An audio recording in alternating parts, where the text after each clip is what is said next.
നിങ്ങൾ ഒന്ന് ആലോചിച്ചിട്ടുണ്ടോ, എന്തുകൊണ്ടാണ് നല്ല ജീവനക്കാർ നല്ല കമ്പനികൾ ഉപേക്ഷിച്ചു പോകുന്നത്?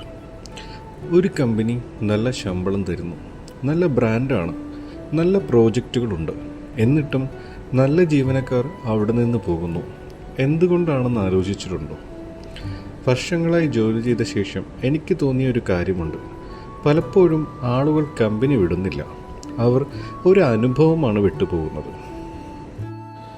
എൻ്റെ ഒരു സുഹൃത്ത് അവൻ്റെ ജോലി ഉപേക്ഷിക്കാനുണ്ടായ കാരണം പറയാം. അവനൊരു പ്രോജക്റ്റ് മാനേജ് ചെയ്യുകയായിരുന്നു. ക്ലയൻറ്റിന് 2 ദിവസത്തിനുള്ളിൽ ജോലി കംപ്ലീറ്റ് ചെയ്യണം. അവനാകട്ടെ ക്ലയൻറ്റിന് ഉറപ്പും കൊടുത്തു. എന്നാൽ അവനൊരു ടീ ബ്രേക്ക് കഴിഞ്ഞ് തിരികെ എത്തിയപ്പോൾ സംഭവിച്ചതാകട്ടെ, അവന് കീഴിൽ ജോലി ചെയ്തുകൊണ്ടിരുന്ന ഒരു ജോലിക്കാരനെ പോലും കാണാനില്ല. അവൻ ഉടനെ തന്നെ അവൻ്റെ മാനേജറെ വിളിച്ചു കാര്യം തിരക്കി. എന്താ ഉണ്ടായതെന്നോ? ആ മാനേജർ അവനോട് അന്വേഷിക്കാതെ അവിടെ ജോലി ചെയ്തിരുന്ന ജോലിക്കാരെ മറ്റൊരു സൈറ്റിലേക്ക് മാറ്റി. എന്നാൽ ക്ലയൻറ്റിന് മുന്നിൽ അവൻ്റെ വാക്കിൻ്റെ വില നഷ്ടമായി. അവനോടുള്ള ട്രസ്റ്റ് ക്ലയൻറ്റിനും നഷ്ടമായി. സമാനമായ 2 അനുഭവങ്ങൾ കൂടി ഉണ്ടായപ്പോൾ അവൻ ആ ജോലി ഉപേക്ഷിച്ചു. അവൻ അവിടെ മറ്റു ഇഷ്യൂസ് ഒന്നുമില്ലാഞ്ഞിട്ട് കൂടി അവൻ മറ്റൊരാൾക്ക് കൊടുത്ത വാക്ക് പാലിക്കാൻ കഴിയാതെ വന്നപ്പോഴാണ് അവൻ ആ ജോലി തന്നെ ഉപേക്ഷിക്കേണ്ടി വന്നത്. ഞാൻ മറ്റു ചില ടൈപ്പ് ഓഫ് മാനേജർമാരെ കൂടി കണ്ടിട്ടുണ്ട്.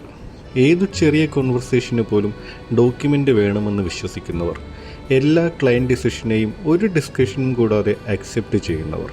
എന്തുകൊണ്ടാണ് ഈ ജോലിയുടെ എല്ലാം പിന്നിൽ ജോലി ചെയ്യുന്ന ആളുകൾ കൂടി ഉണ്ടെന്ന് ഇവർ മറന്നു പോകുന്നത്?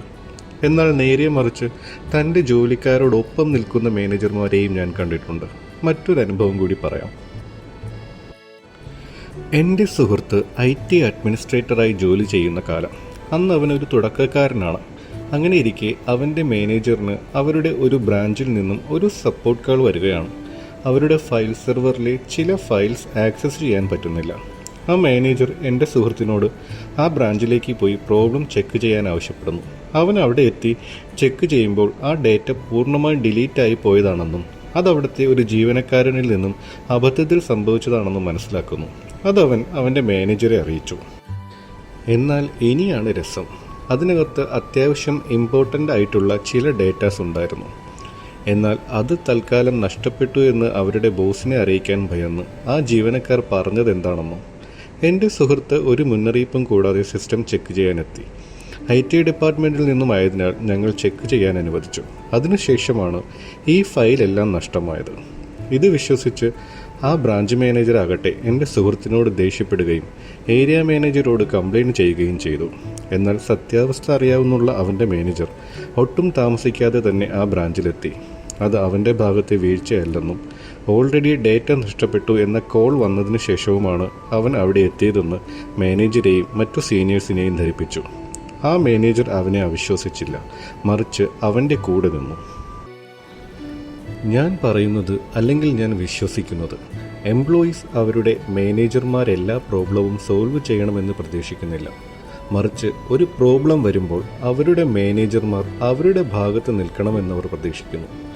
ഒരു ജീവനക്കാരൻ ഒരു കമ്പനി വിട്ടു പോകുമ്പോൾ അയാൾ ശമ്പളം മാത്രം ഉപേക്ഷിച്ചല്ല പോകുന്നത്, ഒരു അനുഭവം കൂടി പിന്നിലാക്കി പോവുകയാണ്. ഓരോ മാനേജരും 2 പാരമ്പര്യങ്ങൾ ബാക്കി വെക്കുന്നു. 1, അവർ പൂർത്തിയാക്കിയ പ്രോജക്റ്റുകൾ. 2, വർഷങ്ങൾ കഴിഞ്ഞിട്ടും ആ മനുഷ്യൻ്റെ കൂടെ ജോലി ചെയ്യാൻ കഴിഞ്ഞത് എൻ്റെ ഭാഗ്യമായിരുന്നു എന്ന് വിശ്വസിക്കുന്ന ആളുകൾ. നിങ്ങളിതിൽ ഏത് പാരമ്പര്യമാണ് ബാക്കി വയ്ക്കാൻ പോകുന്നത്?